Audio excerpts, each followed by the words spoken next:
صل على محمد يا رب صل عليه وآله.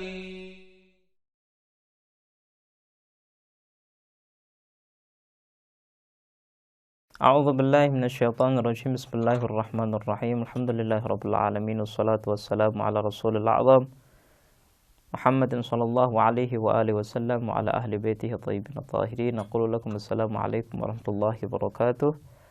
Para pemirsa dan pendengar yang dirahmati oleh Allah Subhanahu wa taala, marilah senantiasa kita bersyukur atas segala nikmat yang Allah berikan kepada kita, dan marilah kita menumpuk dalam hati kita sifat-sifat yang mulia, sifat-sifat yang indah, supaya kita bisa mendekati Tuhan yang maha indah, Tuhan yang maha sempurna. Pada kesempatan yang lalu kita telah membuktikan dan menjelaskan tentang bagaimana Allah Subhanahu wa taala mengetahui tentang dirinya sendiri, dan kita sudah menjawab isu miring tentang kebenaran jenis ilmu yang pertama yang dimiliki oleh Allah Subhanahu wa taala, yaitu ilmu tentang dirinya sendiri. Pada kesempatan yang baik ini, insyaallah kita akan membahas tentang jenis yang kedua, yaitu ilmu Allah tentang ciptaannya. Ilmu Allah tentang ciptaannya itu dibagi menjadi dua oleh para teolog. Ilmu Allah tentang ciptaannya sebelum ciptaannya tercipta dan setelah tercipta. Pembagian ini adalah suatu pembagian yang akan memberikan suatu konsekuensi yang berbeda. Apa konsekuensi yang akan terlahir atau muncul dari ilmu Allah sebelum menciptakan makhluk, dan apa konsekuensi yang akan muncul dari ilmu Allah setelah menciptakan makhluk? Jadi setiap pembagian dan klasifikasi yang diberikan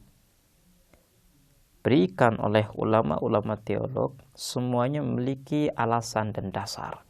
Marilah kita membahas bersama tentang ilmu Allah tentang makhluk sebelum menciptakannya. Dalam pembahasan akidah, kita harus mampu untuk membuktikan setiap klaim yang kita miliki, dan salah satunya adalah satu klaim yang mengatakan bahwa Allah itu mengetahui ciptaannya sebelum ia menciptakannya. Di sini ada dua argumentasi yang bisa kita paparkan di sini untuk membuktikan bahwa Allah Subhanahu wa taala itu mengetahui ciptaannya sebelum ia menciptakannya. Argumentasi yang pertama adalah karena Allah Subhanahu wa taala adalah zat yang maha sempurna, zat yang mencipta segala sesuatu, dan segala makhluk ini bersumber darinya. Ketika segala makhluk ini bersumber dari Allah Subhanahu wa taala, maka seluruh kesempurnaan dan keindahan serta sifat-sifatnya itu bersumber dari Allah Subhanahu wa taala. Jadi ketika Allah adalah sebab terciptanya seluruh makhluk, maka dengan Allah mengetahui dirinya sendiri sama dengan Allah mengetahui seluruh makhluk. Dan kita sudah membuktikan bahwa Allah adalah zat yang mengetahui dirinya sendiri. Maka konsekuensi atau kelazimannya adalah Allah Subhanahu wa taala mengetahui seluruh makhluk sebagai cerminan kebesaran, kesempurnaan, dan keindahannya. Untuk bisa mempermudah argumentasi ini, saya akan contohkan pekerjaan yang dilakukan oleh dokter. Dokter itu kalau sudah mengetahui satu faktor, satu sebab penyakit, maka ia bisa memastikan bahwa si fulan ini akan menderita penyakit ini. Kenapa? Karena faktor-faktor yang mewujudkan penyakit tersebut sudah ada di tubuhnya. Para pemirsa bisa melihat dokter tadi mengetahui penyakit yang akan muncul di tubuh seseorang sebelum penyakit tersebut ada. Kenapa? Karena dokter mampu melihat dan mengetahui faktor yang akan memunculkan suatu penyakit.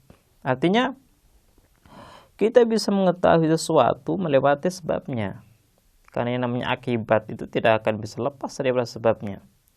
Apapun yang ada di akibat adalah satu sempalan daripada apa yang ada di sebab. Jadi kalau kita mengetahui sebabnya, otomatis kita mengetahui akibatnya. Ini adalah argumentasi pertama terkait dengan Allah Subhanahu wa taala mengetahui makhluknya sebelum tercipta. Kemudian yang kedua,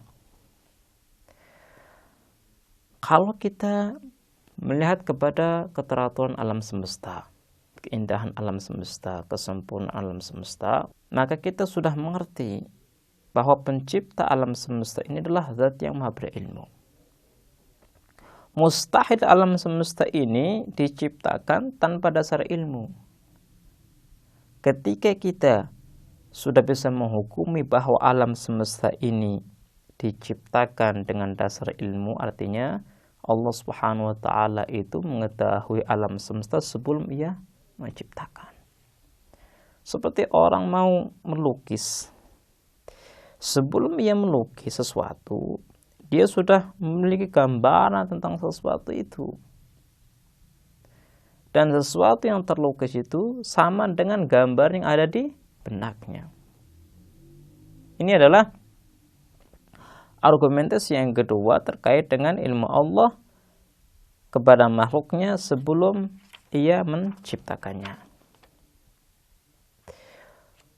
Kemudian jenis yang kedua dari ilmu Allah terhadap makhluknya adalah ilmunya tentang makhluk setelah diciptakan.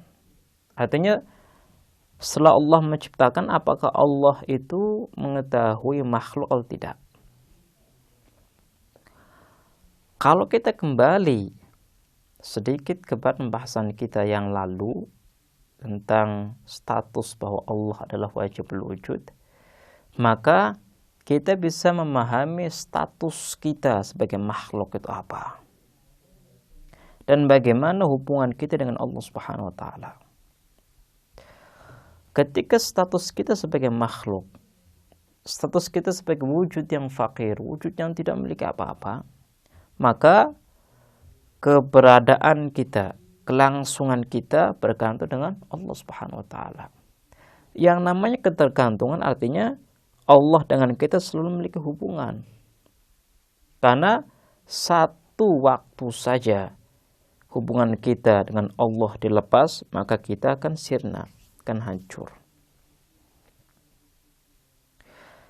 Dengan pengertian ini, dengan keyakinan ini, maka kita bisa membuktikan apakah Allah itu mengetahui makhluknya setelah makhluk tersebut tercipta.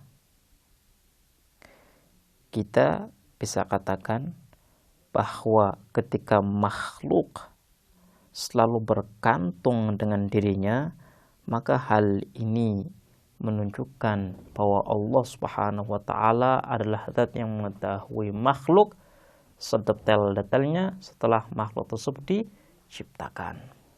Karena yang namanya mengatur makhluk artinya Allah Subhanahu wa taala mengetahui tentang kebutuhan makhluk. Kalau Allah tidak mengetahui tentang kebutuhan makhluk, tentang hakikat makhluk secara mendetail setelah diciptakan, maka mustahil Allah Subhanahu wa taala akan bisa mengatur makhluk tersebut. Baiklah, misalnya insyaallah kita akan melanjutkan bahasan kita tentang ma'rifatullah di kesempatan yang lain. Kita akhiri, wassalamualaikum warahmatullahi wabarakatuh.